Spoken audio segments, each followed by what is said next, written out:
तो अब हम लोग बताएंगे रिलेशंस एंड फंक्शंस के बारे में, जो कि हमारा क्लास 11th NCERT का जो है सेकंड चैप्टर मैथमेटिक्स है। ठीक है, तो इसमें हम लोग स्टार्ट करते हैं अपना कहाँ से, हमारा इंट्रोडक्शन पोर्शन से। ठीक है ना, कि रिलेशन फंक्शन के बारे में क्या इस चैप्टर में हमें पढ़ना है, इस चीज़ को हम लोग बताएंगे। तो क्लियरली अगर हम लोग बताएं तो देखिए, रिलेशन, यहाँ पे रिलेशन है, हमारे पास एक फंक्शन है।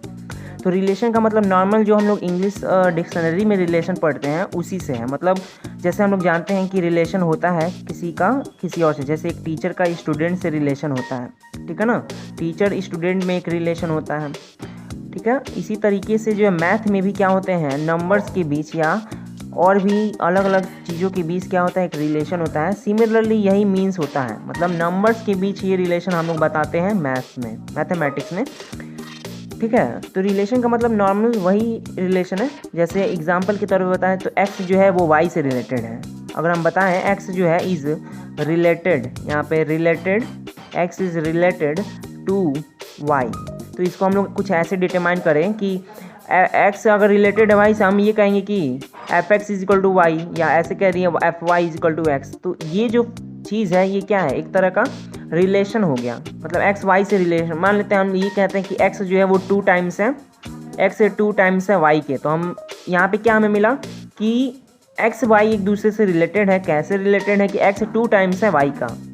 अब जो फंक्शन होता है वो क्या होता है, स्पेशल टाइप ऑफ रिलेशन होता है। ठीक है ना, जिसको हम लोग फंक्शन कहते हैं। अभी हम लोग आने वाले आगे टॉपिक्स में बात करेंगे फंक्शंस के बारे में।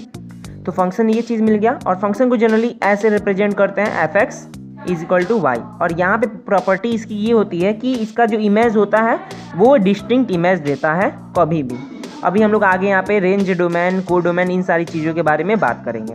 तो इंट्रोडक्शन पोर्शन में बस यही चीज़ है। ठीक है, अब हम लोग नेक्स्ट बताते हैं इंपॉर्टेंट टॉपिक्स की। ये हम लोग का 2.1 टॉपिक्स था, जो कि हमारा मतलब इंट्रोडक्शन पोर्शन था। अब हम लोग बताने जा रहे हैं किस चीज़ के बारे में, 2.2, जो कि हमारा कार्टेशियन प्रोडक्ट है। कार्टेशियन प्रोडक्ट्स हम लोग सारी चीज़ें एकदम अच्छे से बताएंगे, और ऐसे बताएंगे कि कम टाइम में भी आपको सारी चीज़ें समझ में आ जाए। अब नेक्स्ट जो हमारा टॉपिक है वो है कार्टेशियन प्रोडक्ट ऑफ सेट्स। तो अगर हम कार्टेशियन प्रोडक्ट्स ऑफ सेट्स की बात करें तो सेट्स तो हम लोग ने बता ही दिया है। तो बात करते हैं, अगर हमारे पास 2 सेट है A और B, मान लेते हैं ए एग्जाम्पल से ही हम लोग समझाते हैं। मान लेते हैं A कोई सेट है 1 2 और B कोई सेट है 2 4।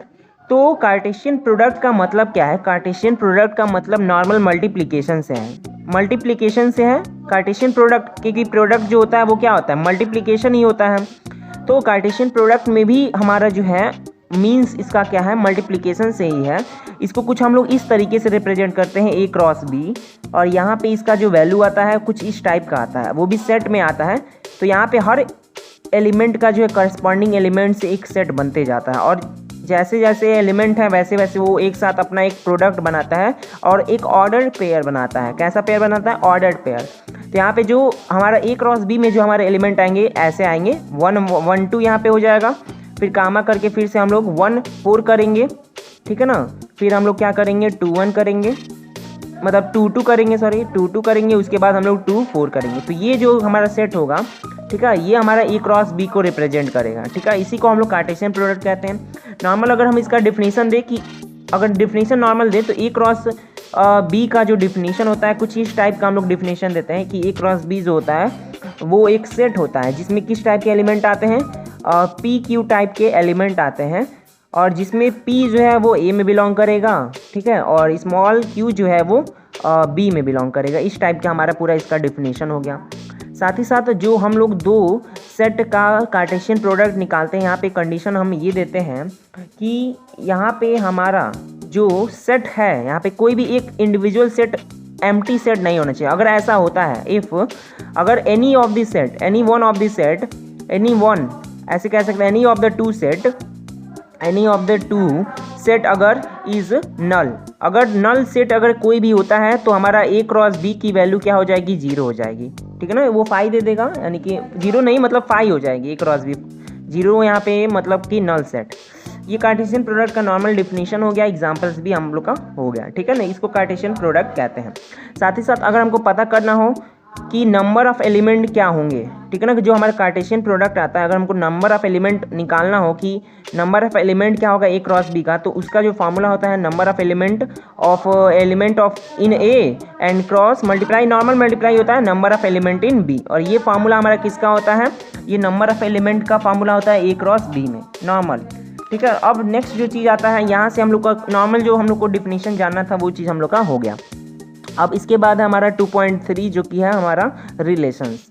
अब हम लोग रिलेशंस के बारे में बता रहे हैं। अब रिलेशंस क्या होता है, अभी हम लोग ने कुछ इंट्रोडक्शन पोर्शन में भी इसके बारे में बताया था, बट यहाँ पे कुछ डिफिनीशन टाइप का हम लोग इसका रिलेशन का नॉर्मल सा हम लोग एक डिफिनीशन बताएंगे। तो यहाँ पे मान लेते हैं हमारे पास दो सेट है, एक पी है और एक क्या है क्यू है, और यहाँ पे मान लेते हैं ए है, यहाँ पे मान लेते हैं बी है, ठीक है ना, और यहाँ पे मान लेते हैं हमारा कुछ और एलिमेंट है, ठीक है ना, 1 2 3 कुछ टाइप का। तो यहाँ पे हम लोग क्या करें, ऐसे कुछ रिलेशन दिखा दी कि ए क्या है 1 से रिलेटेड है, और बी क्या है 2 से रिलेटेड है, बी क्या है 3 से रिलेटेड है, ए क्या है 3 से रिलेटेड, इस टाइप का रिलेशन होता है, मतलब एक दूसरे से ये क्या है रिलेशन कर अपना रखते हैं। अब इसका नॉर्मल डिफिनीशन आपको समझना है, जैसे हम लोग रिलेशन को कभी भी आर से रिप्रेजेंट करते हैं, ठीक है ना, और ये किसी भी, ठीक है ना, दो सेट के लिए बताया जाता है। रिलेशन कभी भी किसके लिए बताया जाता है, 2 सेट्स। यहाँ पे 2 सेट्स के लिए हमारा रिलेशन बताया जाता है। मान लेते हैं हमारे पास दो सेट ए है और दूसरा बी है, और आपको पता है ये दोनों नॉन एम्प्टी सेट होने चाहिए, क्योंकि कोई भी अगर एक नॉन एम्प्टी सेट होगा, नॉन एम्प्टी सेट होने चाहिए, अगर कोई भी एक सेट एम्प्टी होगा उस केस में हमारा जो रिजल्ट आएगा वो नल सेट आ जाएगा। तो यहाँ पे जो डिफिनीशन होता है ये हम आर का रिलेशन का सेट बिल्डर फॉर्म में बताते हैं, और इसमें ये जो हमारा रिलेशन होता है ये इसमें किस टाइप के एलिमेंट आते हैं, ऐसे एलिमेंट आते हैं एक्स वाई टाइप के, जहाँ पे हमारे जो है मतलब हम कोई भी रिलेशन बता सकते हैं। ये भी जैसे अभी हम लोग ने जो कार्टेशियन प्रोडक्ट में जो रिलेशन बताया था वही सेम टाइप का जो है यहाँ पर भी एलिमेंट आते हैं, लेकिन यहाँ पे क्या होगा एक्स वाई टाइप के एलिमेंट आएंगे, मतलब यहाँ पे एक्स वाई टाइप के ही एलिमेंट आएंगे, लेकिन इसमें हम लोग कुछ इसमें एक एक्स वाई के बीच कुछ ना कुछ रिलेशन हम लोग बताएंगे। जैसे यहाँ पे हमने ये बता दिया कि एक्स क्या है इज़ द, यहाँ पे एक कंडीशन हमने दिखा दिया एक्स वाई इज़ द, मतलब एक्स इज़ द, यहाँ पे फर्स्ट हो गया letter, first letter of the name y, of the name y, और यहाँ पे कंडीशन हमने ये दिया कि एक्स जो है ए में बिलोंग कर रहा है और वाई जो है वो क्यू में बिलोंग कर रहा है, ठीक है ना, मतलब बी में बिलोंग कर रहा है। तो ये जो कंडीशन होता है इसी को हम लोग क्या कहते हैं, रिलेशन कहते हैं। मतलब रिलेशन नॉर्मली एक तरह का रिलेशन है, लेकिन रिलेशन के अंदर जो सेट होता है वो किसका सेट होता है, वो कार्टेशियन प्रोडक्ट का ही सेट होता है। मतलब इसमें जो एलिमेंट आएंगे वो ए क्रॉस बी के क्या होंगे, सबसेट होंगे। मतलब ए क्रॉस बी में जितने भी एलिमेंट होंगे और जो हमारा रिलेशन होगा तो रिलेशन में जो एलिमेंट होंगे वो ए क्रॉस बी के सबसेट होंगे, ठीक है ना। यानी क्लियरली अगर हम इसका डिफिनीशन की बात करें तो ए क्रॉस बी, इसका हम लोग नॉर्मली डिफिनीशन ये बताते हैं कि A cross B A relation R from A non empty set A, ठीक है ना, to an non empty set B is a subset of Cartesian product. यानी कि जो हमारा रिलेशन होता है हम लोग यहाँ पे एक नॉर्मल सा लिख देते हैं, रिलेशन जो होता है वो क्या है, सबसेट है of Cartesian product. Cartesian product, यहाँ पे cartesian product a cross b का सबसेट होता है। ये नॉर्मल सा डिफिनीशन है ए क्रॉस बी का सबसेट, और बस यही हमारा डिफिनीशन होता है ए क्रॉस बी का। अब हमने यहाँ पे कार्टेशियन प्रोडक्ट पहले ही बता दिया था, रिलेशन का नॉर्मल ये है। अब यहाँ पे ये चीज़ तो हम लोग समझ गए। अब यहाँ पे आप देखिए, यहाँ पे ये पी था, ये क्यू था, ठीक है ना। अब यहाँ पे कुछ और डिफिनीशन है कि यहाँ पे जो हमारा दो सेट होता है उसमें जो पहला सेट होता है उसको हम लोग क्या कहेंगे, डोमेन कहेंगे, ठीक है ना। जो पहला हमारा सेट होता है उसको हम लोग डोमेन कहेंगे। अब यहाँ पे मान लेते हैं 4 भी एक एलिमेंट बचा हुआ है। अब यहाँ पे जो दूसरा सेट, पूरा का पूरा जो दूसरा सेट होता है उसको हम लोग कोडोमेन कहेंगे। जो हमारा दूसरा सेट होगा वो कोडोमेन होगा। और जो हमारा दूसरा सेट क्यू है, यहाँ पे इसमें जो हमारा एलिमेंट है जो कि हमारे ए की वजह से आए हैं, मतलब जितने भी पी का हमारा इमेज है वो सारे के सारे क्या कहलाएंगे, रेंज कहलाएंगे। मतलब इसमें जिसका जिसका हमको जो है प्री इमेज मिला हुआ है, ठीक है ना, वो जो एलिमेंट है, यानी कि जो फर्स्ट की वजह से जो हमको रिजल्ट मिला है वो सारे के सारे जो हैं वो रेंज कहलाएंगे। मतलब जो पी की वजह से जो रिजल्ट मिलता है वो हमारे रेंज होते हैं, ठीक है ना। इसका डिफिनीशन आप लोग देख सकते हैं, इसका बहुत ईजी। यहाँ पे जो 1, 2, 3 है ये सारे जो है इसका प्री इमेज मिला है, यानी किसी न किसी की इमेज, यानी ये रिजल्ट है, तो ये क्या हो गया, हमारे रेंज हो गए। आज जबकि कोडोमेन की बात करते हैं यहाँ पे 1, 2, 3, 4 ये सभी कोडोमेन है, लेकिन अगर हम डोमेन की बात करें तो ए, बी सिर्फ यही डोमेन है। और इन सब का कुछ ना कुछ तो सेट हम लोग बनाएंगे, तो इस टाइप के हमारे सेट बनते हैं, ठीक ना। तो ये हमारा रिलेशन से रिलेटेड सारे क्वेश्चन हो गए। साथ ही साथ एक और चीज़ पूछा जाता है, जैसे हमने यहाँ पे बताया था ना कि n a cross b, number of element a cross b में कितने होते हैं, उसी तरह हम लोग ये भी बताते हैं कि टोटल नंबर ऑफ रिलेशन कितने बनेंगे। तो यहाँ पे जो टोटल नंबर ऑफ रिलेशन का फार्मूला होता है, किसी भी टोटल नंबर ऑफ जो रिलेशन होता है, इसका अगर फार्मूला निकालना हो तो इसका मतलब साफ है कि ये सबसेट हमको निकालना है, यानी कि पावर सेट हमको निकालना है। तो इसका formula normal 2 to the power P Q होता है। अब यहाँ पे पी क्या है, number of element of A, और यहाँ पे क्यू क्या है, number of element of B, ऐसे आप सपोज कर सकते हैं। और ये हम लोग का फार्मूला होता है टोटल नंबर ऑफ रिलेशन का। ठीक है, तो ये था हम लोग का रिलेशन के बारे में। नेक्स्ट आता है हम लोग का नॉर्मल सा फंक्शन, और फंक्शन भी आसानी से हम लोग यहाँ पे समझते हैं। ठीक है ना, फंक्शन यहाँ पे हमारा क्या है, फंक्शन इजी यहाँ पे ये भी टॉपिक है। देखिए सारे टॉपिक्स आपको अच्छे से समझ में आएंगे। फंक्शन क्या है, तो देखिए फंक्शन क्या होता है, इसको बस आप यहाँ समझ लीजिए कि ये क्या है, एक स्पेशल टाइप ऑफ रिलेशन है। ये क्या है, स्पेशल टाइप ऑफ रिलेशन है। फंक्शन भी क्या है, एक रिलेशन है लेकिन स्पेशल टाइप का है। यानी अब इसमें कंडीशन हम ये देते हैं ना कि अगर इसी को, मतलब यहाँ पे अगर डिफिनीशन की बात करें तो यहाँ पे हम ये लिखते हैं कि ए रिलेशन एफ फ्रॉम, ठीक है ना, a relation F from a set A to set B, ठीक है ना, a set A to set B is said to be function. यानी किसी भी रिलेशन को जो कि ए से बी में हुआ है, मतलब उसको बताया गया है, उसको हम लोग फंक्शन कब कहेंगे, ठीक है ना, फंक्शन तभी कहेंगे इफ एवरी एलिमेंट, जब जो हमारा जितना एलिमेंट है सेट ए का ऑफ ए, यानी सेट ए का जितना एलिमेंट है वो क्या दे, has only one and one image in set B. मतलब सेट बी में जो है हमारा सिर्फ और सिर्फ एक ही इमेज दे। मतलब यहाँ पे अगर हमारे पास P है, यहाँ पे हमारे पास Q है, तो अगर यहाँ पे हमारे पास A का मतलब A B दो एलिमेंट हैं, तो इनका अगर यहाँ पे 1 2 है तो A का भी 1 ही इमेज आना चाहिए, B का भी 1 ही इमेज आना चाहिए। ऐसा नहीं होना चाहिए कि ऐसे P Q है तो यहाँ पे ऐसा कंडीशन नहीं होना चाहिए कि A जो है इसका भी 1 है और इमेज जो है मतलब दो का सेम नहीं होना चाहिए। मतलब मान लीजिए A का भी 1 है और B का भी 1 है, तो ऐसा कंडीशन नहीं होना चाहिए। इसको हम क्या कहेंगे, फंक्शन कहेंगे। ठीक है ना, ये हमारा क्या है, एक फंक्शन है। इसी को मतलब यहाँ से हमको स्पेशल टाइप ऑफ रिलेशन पता चल गया कि हाँ फंक्शन होता है, और इसका डिफिनेशन पता चल गया कि हाँ ईच, मतलब इसके पास डिस्टिंक्ट इमेजेस होने चाहिए, इमेज 1 ही होना चाहिए। किसी भी एक एलिमेंट का मतलब कोड, मतलब आपका डोमेन में किसी भी एक एलिमेंट का जो है जो उसका इमेज होना चाहिए वो 2 नहीं होना चाहिए, एक ही होना चाहिए। ठीक है ना, डिस्टिंक्ट इमेजेस होने चाहिए बस। अब नेक्स्ट यहाँ से ये चीज़ हो गया हम लोग का फंक्शन के बारे में। अब हम लोग बताएंगे कुछ टाइप्स ऑफ फंक्शन। ठीक है ना, यहाँ पे सबसे पहला जो आता है रियल वैल्यूड फंक्शन आता है, और रियल फंक्शन भी आता है। यहाँ पे रियल फंक्शन आते हैं और रियल वैल्यूड फंक्शन आते हैं। मतलब क्या होते हैं रियल वैल्यूड फंक्शन और रियल फंक्शन, ये भी सिंपल है, रियल वैल्यूड फंक्शन और रियल फंक्शन। साथ ही साथ यहाँ बता दें कि ये जो फंक्शन था हम लोग डिफाइन किए थे, इसको कैसे रिप्रेजेंट करते हैं। इसको कुछ ऐसे रिप्रेजेंट करते हैं, यहाँ पे इसको स्मॉल एफ से रिप्रेजेंट, यहाँ पे कॉलन लगा देते हैं, और इसको ऐसे रिप्रेजेंट ए फंक्शन यहाँ पे हम लोग डिफाइन किए ए से बी में। ठीक है ना, यही जो हमारा है रिप्रेजेंटेशन है किसका, एक फंक्शन का। अब इसके आगे जो भी हम लोग को लिखना है हम लिख सकते हैं। ठीक है ना, ये हमारा एक फंक्शन का रिप्रेजेंटेशन हो गया। और साथ ही साथ ज़्यादातर हम लोग अपना यूज़ जो करते हैं, ठीक है ना, किसी भी फंक्शन या रिलेशन को रिप्रेजेंट करने का, वो हम लोग सेट बिल्डर फॉर्म को, मतलब उसी सेट बिल्डर फॉर्म का ही यूज़ करते हैं। हम लोग सेट बिल्डर फॉर्म का ही हम लोग यूज़ करते हैं किसी भी फंक्शन या रिलेशन को रिप्रेजेंट करने के लिए। तो अब हम लोग बताते हैं रियल फंक्शन क्या होता है, रियल वैल्यूड फंक्शन क्या होता है। जैसे हम लोग ने देखा कि हमारे पास क्या था, एक सेट P था, एक सेट Q था। ठीक है ना, हमने ये चीज़ देखा था।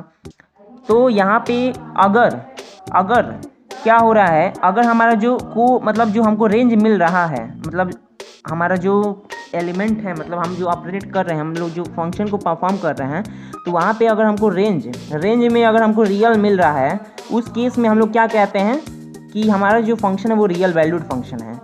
और रियल फंक्शन कब कहेंगे कि जब हमारा डोमेन और रेंज दोनों के दोनों ही रियल हों। अगर ये भी रियल हो ये भी रियल हो, तब हम कहेंगे कि ये रियल फंक्शन है। लेकिन अगर हमारा सिर्फ रियल वैल्यूड फंक्शन लिखा हो, इसका मतलब यही है कि हमारा क्या है, रेंज जो है ये रियल होना चाहिए।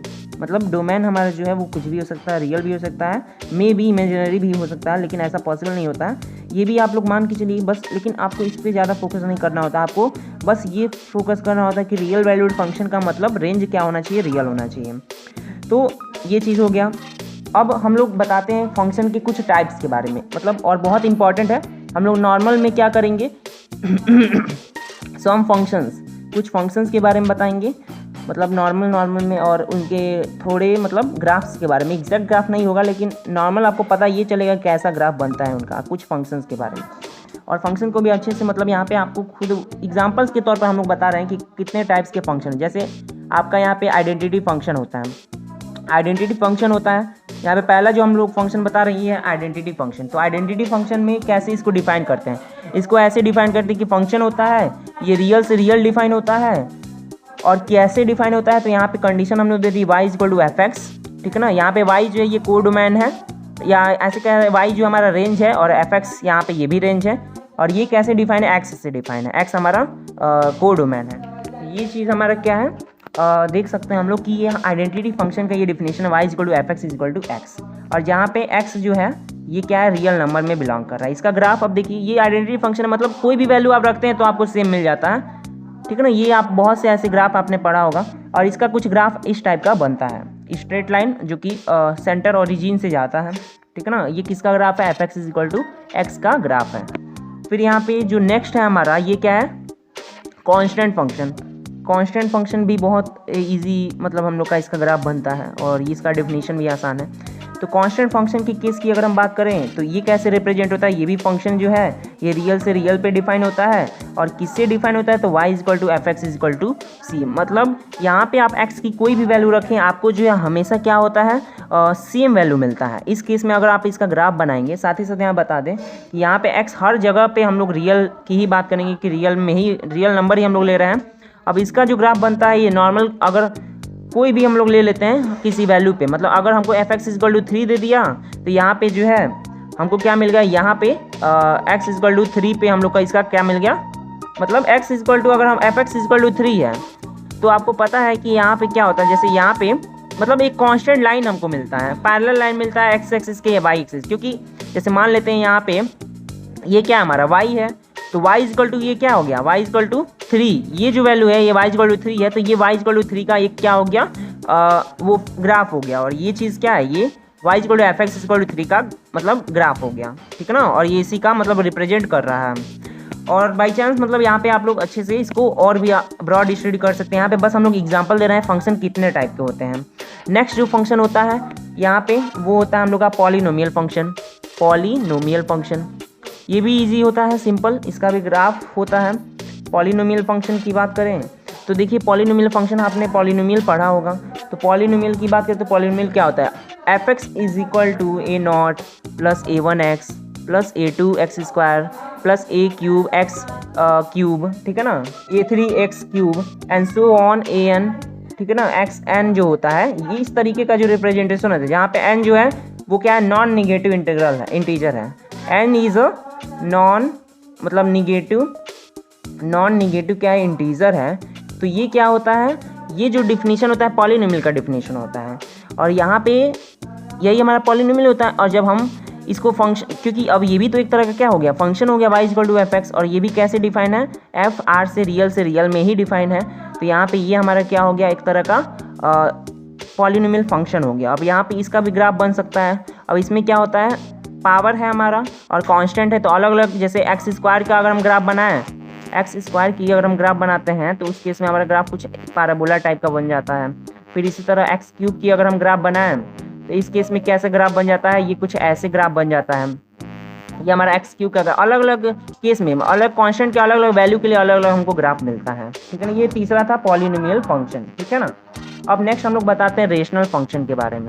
तो रेशनल फंक्शन क्या होता है, तो रेशनल फंक्शन यहाँ पे क्या होता है, देखिए रेशनल फंक्शन इजी है। रेशनल फंक्शन का मतलब p बाई क्यू के फॉर्म में होना चाहिए और q हमारा 0 नहीं होना चाहिए। अब यहाँ पे हम p q को कोई भी फंक्शन ले सकते हैं। तो मान लेते हैं हम p को एफ एक्स ले लेते हैं और q को जी एक्स ले लेते हैं, ठीक है। तो ये जो हमारा फंक्शन मिलता है हमको, ठीक है ना। ये जो हमको फंक्शन मिलता है f(x) बाई जी एक्स, यही रेशनल फंक्शन होता है।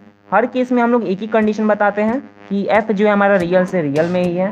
साथ ही साथ एक चीज़ यहाँ पे इंपॉर्टेंट है, यहाँ पे क्योंकि जीरो मतलब जो भी आपका पॉइंट ऑफ डिसकॉन्टिन्यूटी है उसको आपको हटा देना है, यानी कि अब जरूरी नहीं कि आपका हमेशा रियल से रियल में ही, हमेशा रियल से रियल वैल्यूड फंक्शन जरूरी नहीं है कि आपको मिले। ऐसा भी हो सकता है कि आपको रियल फंक्शन मिले, यानी कि रियल, ऐसा भी हो सकता है कि आपके डोमेन और रेंज दोनों रियल हो। ऐसा भी हो सकता है कि आपका सिर्फ रेंज जो है रियल हो, वो डोमेन आपका रियल ना हो। तो इस केस में कुछ पॉइंट मतलब या रियल हो सकते हैं, लेकिन कुछ पॉइंट हो सकते हैं रियल के जो ना हो, मतलब पॉइंट छूट भी सकते हैं। तो ये था हम लोग का रेशनल फंक्शन। रेशनल फंक्शन की अगर हम एग्जांपल लें तो हमारे पास एक 1/x, यहाँ पे y = 1/x क्या है हमारा, एक तरह का क्या है ग्राफ, इसका फंक्शन है, इसका हम लोग ग्राफ बनाते हैं। तो ये कुछ इस टाइप का हमारा ग्राफ बनता है 1/x का, ठीक है ना। ये हमारा जो है 1/x का ग्राफ है। ये क्या है, f(x) = 1/x। ये हो गया हम लोग का रेशनल फंक्शन। नेक्स्ट हम लोग बताते हैं किसका, यहाँ पे नेक्स्ट हम लोग का 5th पॉइंट है, जो कि है मॉडुलस फंक्शन। मॉडुलस फंक्शन, ठीक है ना। मॉडुलस फंक्शन है नेक्स्ट। इसके बाद हमारा देखिए, हम लोग अब नॉर्मली हम लोग बता दें मॉडुलस फंक्शन को पहले डिफाइन कैसे करते हैं। तो हमारा मॉडुलस फंक्शन कुछ इस टाइप का डिफाइन होता है, x देगा वैल्यू जब x पॉजिटिव या 0 के बराबर हो, -x देगा जब x नेगेटिव हो। अब इसका ग्राफ कैसे बनाते हैं, तो ये हमारा कुछ इसका ग्राफ आता है, इस टाइप का हमारा ग्राफ आता है, ठीक है ना। फिर हमारा इसके बाद वाला जो है ये हमारा सिग्नम फंक्शन, ठीक है ना। सिग्नम फंक्शन की अब हम बात करते हैं। तो सिग्नम फंक्शन में क्या होता है, इसको कैसे हम लोग डिफाइन करते हैं। तो इसका जो डिफिनेशन कुछ इस टाइप का होता है, f(x) = 1 0 -1। अब इसमें भी कंडीशन देते हैं कि x जब 0 से ग्रेटर होगा तब हमको 1 मिलेगा, ठीक है ना। और जब x = 0 होगा तो 0 देगा, और जब x जो होगा, ठीक है ना, जब x क्या होगा <0 होगा तब हमको -1 मिलेगा। ये इसका डिफिनेशन होता है। और इसका जो ग्राफ बनता है ये कुछ इस टाइप का बनता है। यहाँ पे हमारा 1 है, ठीक है। तो ये यहाँ पे क्या दे दिया, क्योंकि यहाँ पे आप देख सकते हैं कि ये कांस्टेंट फंक्शन का ही टाइप है एक तरह का। तो y = 1 दे दिया यहाँ पे, और यहाँ पे 0 आपको मिल ही रहा है, और साथ ही साथ यहाँ पे आपको -1 मिल रहा है, जो कि y = -1 पे मिल रहा है। तो ये आपका क्या हो गया, ग्राफ हो गया, ठीक है ना। ये एक सिग्नम फंक्शन का ग्राफ हो गया। ये किसका है, f(x) = ठीक है ना, f(x) = mod x अपान x। और साथ ही साथ ये भी इंपॉर्टेंट है जानना कि f(x) = mod x अपान x, ये इसका डिफिनेशन होता है। जनरली जो सिग्नम फंक्शन का डिफिनेशन होता है ये f(x) = mod x अपान x होता है। अब नेक्स्ट आता है हम लोग का, और ये लास्ट हम लोग का ग्रेटेस्ट इंटीजर फंक्शन। तो ग्रेटेस्ट इंटीजर फंक्शन की अगर हम बात करें तो ये भी आसान है। इसमें क्या होता है ग्रेटेस्ट इंटीजर में, कि अगर आपके पास 2.3 है, ये फंक्शन कुछ इस तरीके का बताता है कि अगर आपके पास 2.3 वैल्यू अगर आप दे रहे हैं x की जगह पे, या y की जगह पे, अगर आप नहीं सर यहाँ पे x की जगह पे अगर आप 2.3 देना है, तो ये जो है y की जो वैल्यू है वो क्या देगा, एक इंटीजर वैल्यू देगा, और इस वैल्यू से लिस्ट वैल्यू देगा। तो सबसे पहले तो इसका आंसर यहाँ पे आ जाएगा, और इससे क्योंकि हमको लिस्ट वैल्यू चाहिए और इंटीजर चाहिए, x यहाँ पे क्या चाहिए, x जो है बिलोंग कर रहा है z में, इंटीजर चाहिए, तो यहाँ पे आपको 2 वैल्यू दे देगा। तो इसका डिफिनेशन कुछ इस तरीके से बताते हैं कि हमको क्या मिलता है, मतलब अगर हम बताएं तो देखिए यहाँ पे इसका डिफिनेशन कुछ, इसको ब्रैकेट से, स्क्वायर ब्रैकेट से रिप्रेजेंट करते हैं। और यहाँ पे x की वैल्यू -1 हमें मिलेगी कब, जब हमको जो है x जो है वो <= होगा, मतलब लेस देन होगा 0 के, और ग्रेटर देन इक्वल टू होगा -1 के। इसी तरीके से हम लोग इसका डिफिनेशन करते हैं, बताते हैं। और यहाँ पे वो 0 कब देगा, जब वो x जो होगा ग्रेटर देन इक्वल टू जो होगा 0 के, और लेस देन होगा 1 के यहाँ पे x। और इस तरीके से सो ऑन करते करते हम लोग बता देते हैं। तो ये चीज़ हम लोग का सारे फंक्शंस का डिफिनेशन हो गया। और इसके बारे में नेक्स्ट जो चीज़ आती है वो है अलजेब्रा की, ठीक है ना। नेक्स्ट जो बात हम लोग बताते हैं वो है अलजेब्रा ऑफ रियल फंक्शन। हम लोग रियल फंक्शंस की अलजेब्रा भी करते हैं। यहाँ पे अलजेब्रा का मतलब यही है कि प्लस माइनस, ठीक है ना, मल्टीप्लाई डिवाइड, ठीक है ना। रियल फंक्शन मतलब कि फंक्शंस का हम लोग क्या करेंगे, ऑपरेशन परफॉर्म करेंगे, डिवीजन, मल्टीप्लिकेशन, एडिशन और सब्ट्रैक्शन। तो सारी चीज़ें जो जनरल जो रूल फॉलो होते हैं वही जो रूल होते हैं वो फॉलो होते हैं किसके लिए, हमारे आपके जो फंक्शन होते हैं। जैसे f(x) + gx यानी फंक्शन को ऐड किया जा सकता है, f(x) - gx फंक्शन को सब्ट्रैक्ट किया जा सकता है, f(x.gx) यानी फंक्शन को मल्टीप्लाई किया जा सकता है, f(x) और डिवाइड बाई gx जो कि फंक्शन को डिवाइड किया जा सकता है। यहाँ पे कंडीशन जब डिवीजन में ये देते हैं कि gx कभी भी 0 नहीं होगा। तो ये हम लोग का क्या हो गया, इसका रूल हो गया हमारा कि कैसे। साथ ही साथ कांस्टेंट का भी हम लोग वैल्यू देते हैं, ठीक है ना। कांस्टेंट का भी हम लोग बता दें कि कोई फंक्शन हमारा है, जैसे यहाँ पे फिफ्थ हो गया एफ लैम्डा एक्स, तो इसको हम लोग क्या कहेंगे, लैम्डा बाहर आ गया और यहाँ पे ये एफ एक्स हो गया। तो कांस्टेंट रूल भी होता है इसमें, आप लोग देख सकते हैं, ठीक है ना। तो ये चीज़ यहाँ पे इंपॉर्टेंट है। क्वेश्चन सारी चीज़ हम लोग ने बता दिया। अब नेक्स्ट जो चीज़ आती है, ठीक है ना, अलजेब्रा हम लोग का हो गया। देखिए आपका पूरा फंक्शन में और आपका रिलेशन और फंक्शन में बस यहाँ, इससे आगे आपका कुछ नहीं है। इसके बाद बस क्वेश्चन बचता है। आपका सारी चीज़ें पॉइंट हम लोगों ने बता दिए, इंपॉर्टेंट क्या क्या बताया हम लोगों ने, फंक्शन बताया, मतलब यहाँ से हम लोग ने स्टार्ट किया था ना रिलेशन से, तो हम लोग ने इंट्रोडक्शन बताया, फिर हम लोग ने कार्टेशियन प्रोडक्ट बताया, रिलेशन बता दिया और फंक्शन भी बताया हम लोगों ने, और फिर रियल फंक्शन बताया, सम फंक्शन एंड देयर ग्राफ्स बताया, और फिर यहाँ पे कार्टेशियन प्रोडक्ट मतलब कार्टेशियन फंक्शन मतलब कांस्टेंट फंक्शन जिसका भी था सबका ग्राफ बताया, और यहाँ पे पॉलिनोमियल फंक्शन, रेशनल फंक्शन, ठीक है ना, मॉडुलस फंक्शन, सिग्नम फंक्शन और ग्रेटेस्ट इंटीजर फंक्शन, और फिर अलजेब्रा ऑफ रियल फंक्शन, इन सारी चीज़ों के बारे में हम लोग ने डिस्कस किया है, ठीक है ना। अब देखिए एक क्वेश्चन हम लोग यहाँ पे डिस्कस करते हैं, जो कि हमारा एनसीईआरटी का एग्जाम्पल नंबर जो है 16 है, इसी रिलेशन और फंक्शन चैप्टर का। क्वेश्चन ये है कि let F x is equal to X square and G X is equal to 2x plus one be two real functions. यहाँ पे ये आपका क्वेश्चन है। आपको क्या करना है, फाइंड करना है, क्या फाइंड करना है, स्मॉल एफ प्लस जी, क्योंकि फंक्शन को जनरली स्मॉल लेटर से ही रिप्रेजेंट करते हैं। तो आपको फाइंड करना है स्मॉल एफ प्लस जी एक्स, ठीक है ना, यानी एडिशन फाइंड करना है, सब्ट्रैक्शन फाइंड करना है फंक्शन का, मल्टीप्लिकेशन फाइंड करना है फंक्शन का, और डिवीजन फाइंड करना है फंक्शन का। देखिए बहुत आसान यहाँ पे है क्वेश्चन। अब यहाँ पे आप इसका सॉल्यूशन कैसे करेंगे, तो यहाँ पे बस क्या है, आपके पास एफ एक्स तो दिया ही हुआ है, आपको पास मतलब क्या गिवन है, तो एफ एक्स दिया है, जी एक्स दिया है, ठीक है ना, 2x प्लस 1। तो नॉर्मल आपको करना कुछ नहीं है, आपको अगर f प्लस जी एक्स को अगर सॉल्व करना है तो ये हो जाएगा आपका F x plus F G x, ठीक है ना। f यहाँ पे क्या हो जाएगा, एफ एक्स प्लस जी एक्स। अब नॉर्मल आप क्या कर दें, इसको ऐड कर दें, यानी कि ये हो जाएगा x square plus 2x plus 1। तो ये आपका आंसर हो गया। फिर आपको क्या करना है, एफ माइनस जी एक्स को सॉल्व करना है, तो यहाँ पे आप एफ एक्स माइनस जी एक्स कर देते हैं, तो यहाँ पे ये इसका आंसर हो जाएगा एक्स स्क्वायर, ठीक है ना, माइनस यहाँ पे 2x माइनस 1 हो गया। फिर यहाँ पे आपको क्या करना है, एफ डॉट जी, यहाँ पे डॉट जी एक्स करना है, तो यहाँ पे कुछ नहीं करना है, यहाँ पे एक्स स्क्वायर का मल्टीप्लाई कर देना है आपको 2x प्लस 1 में, ठीक है ना, मतलब यहाँ पे F x dot G x हो जाएगा। मतलब ये एक तरह का ना अपना फॉलो करते हैं रूल ऑफ, अभी हमने बताया ना कांस्टेंट का, साथ ही साथ फंक्शन का भी ये रूल होता है कि यहाँ पे अगर दो फंक्शन है तो यहाँ पे एफ जी को हम लोग बाहर एक साथ, एक्स को मतलब क्योंकि वेरिएबल सेम है तो उसको हम कांस्टेंट रख सकते हैं। तो यहाँ पे ये क्या हो गया, डिस्ट्रीब्यूट हो गया एक दूसरे के ऊपर, और यहाँ पे इसको हम लोग सॉल्व करें तो 2x cube plus x square, ये इसका आंसर हो गया। और यहाँ पे जो लास्ट क्वेश्चन है वो f बाई जी एक्स है, तो इसको हम लोग कहें तो ये हम लोग का एफ एक्स अपन जी एक्स हो गया।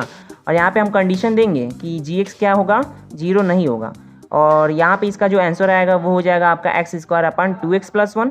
तो इसका मतलब ये है कि हम लोग ये कंडीशन देंगे कि 2x प्लस 1 जो होगा वो क्या होगा, 0 नहीं होगा, यानी कि आपका 2x जो होगा वो -1 नहीं होगा, यानी कि x जो होगा वो -1/2 नहीं होगा। तो बस ये था एक क्वेश्चन नॉर्मल सा, और ये था हम लोग का पूरा डिस्कशन किस पर, रिलेशन एंड फंक्शन, जो कि हमारे क्लास 11th का एनसीईआरटी का जो है 2nd चैप्टर है। सो अब थैंक यू, मिलते हैं अपने नेक्स्ट वीडियो में।